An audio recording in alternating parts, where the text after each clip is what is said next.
अभी नहीं आई। मेरा विषय है दलित स्त्री विमर्श, सृजन और संघर्ष। मैं डॉक्टर प्रियंका सोनकर काशी हिंदू विश्वविद्यालय के हिंदी विभाग से यहाँ पर अपनी बातों को रखूंगी। चूँकि बात डॉक्टर भीमराव अंबेडकर से शुरू होती है कि अगर संविधान नहीं बना होता तो क्या आज वो मौलिक अधिकार उन तबकों को मिला होता जो हाशिए पर अभी भी अपनी एक जद्दोजहद या अपनी लड़ाई लड़ रहे हैं। दलित स्त्री विमर्श की जो दस्तक है, लोग कहते हैं कि ये जो विमर्श है साहित्य में या समाज में 90 के दशक में आया, जबकि आप देखेंगे कि इसका इतिहास बहुत पुराना है। गौतम बुद्ध के यहाँ आप देखिए, जहाँ पे थेरी गाथाएं मौजूद हैं, वहाँ पे जो स्त्रियां थी वो स्त्रियां जो है अपनी दासियां या फिर जो है सहयोगी, आप देखेंगे कि कितनी सारी ऐसी स्त्रियां जो अपनी बातों को समाज के सामने प्रस्तुत नहीं कर पाती थी। उसमें एक सुमंगला थेरी अपनी समस्या को रखती है और कहती है कि जो उसका पति है, कुबड़ा पति है, वो कैसे उससे मुक्त हुई। अब वो मैं मुक्त हुई, इस कुबड़े पति से मुक्त हुई जो छाता बनाने को श्रेष्ठ मानता था और मुझे कमजोर मानता था।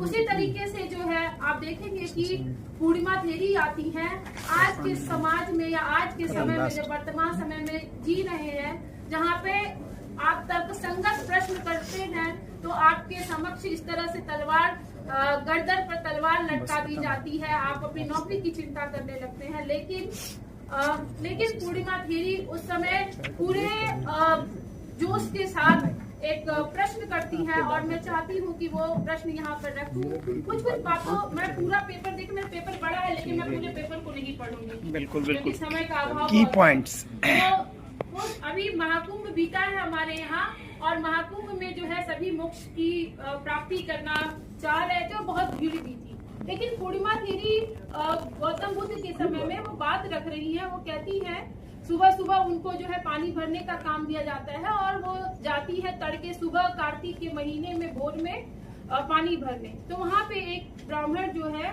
वो नदी में नहा रहा था, तो प्रश्न करती है कि भाई तुम्हें कौन सा दंड मिला। मैं तो एक दासी हूँ, जो मुझे दंड मिला है और मेरी रानी ने मुझे बोला है कि सुबह सुबह पानी भर कर लाओ, लेकिन तुम्हें कौन सा दंड मिला है जो तुम इतनी सुबह सुबह जो है यहाँ मौजूद हो और पानी में खड़े होके नहा रहे हो।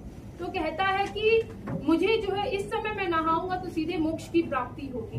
पूर्णिमा थेरी कहती है कि रे मूर्ख, अगर जल से नहाने से, इतनी सुबह नहाने से मोक्ष की प्राप्ति होती तो जलचर प्राणी जो है वो कब के मोक्ष की प्राप्ति कर चुके होते।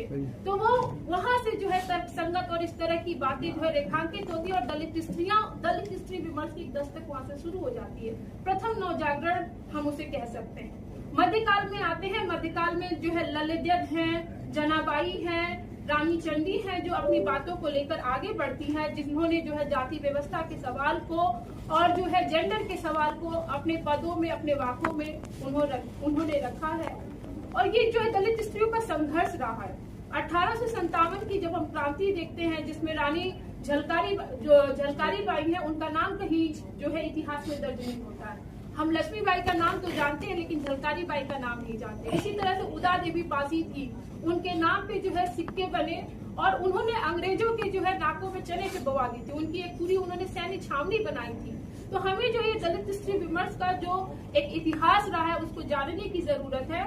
और चूंकि अभी सावित्रीबाई फुले की भी बात हो रही थी, 19वीं सदी में सावित्रीबाई फुले आती हैं और स्त्री शिक्षा की नींव डालती हैं।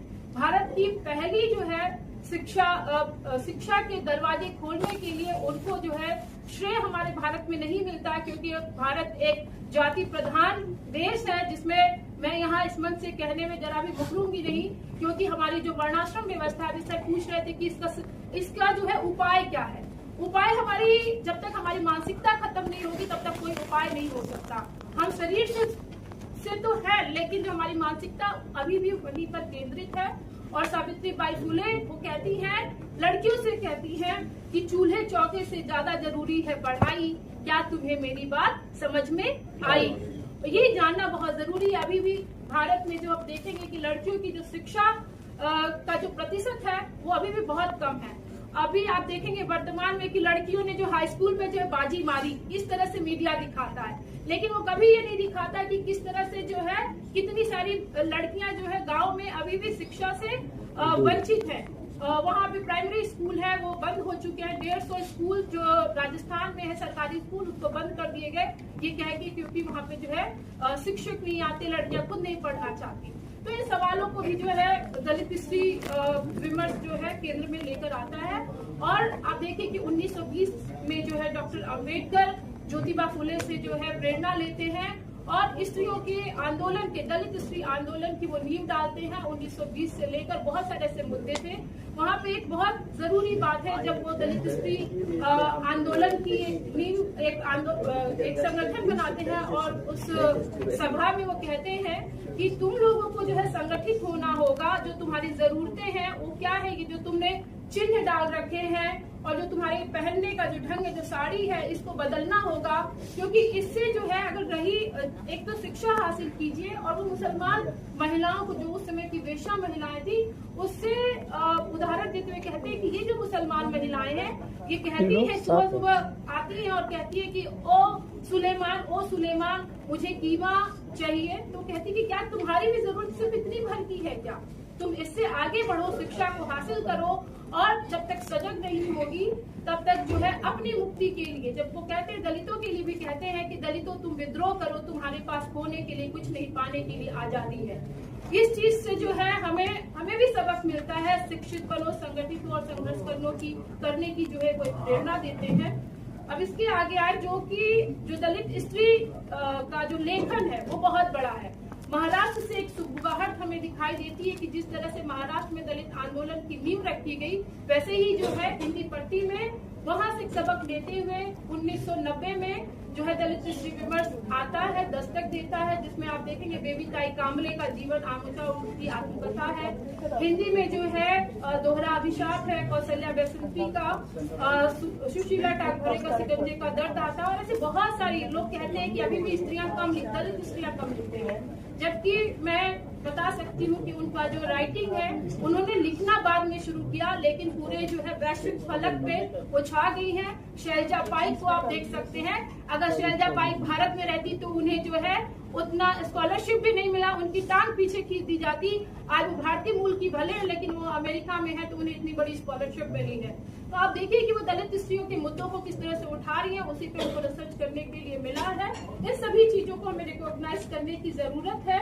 और इतिहास के लिए जो है अनीता भारती कहती है कि जो इतिहास अभी तक लिखा गया है, हिंदी साहित्य का आधा इतिहास में सुमन राजे ने कहा है कि अभी तक का जो इतिहास लिखा गया है वो पुरुषों का इतिहास रहा है। अब जब हम इतिहास लिखेंगे तो वो स्त्रियों का इतिहास होगा, जिसे हम मुकम्मल इतिहास मानेंगे।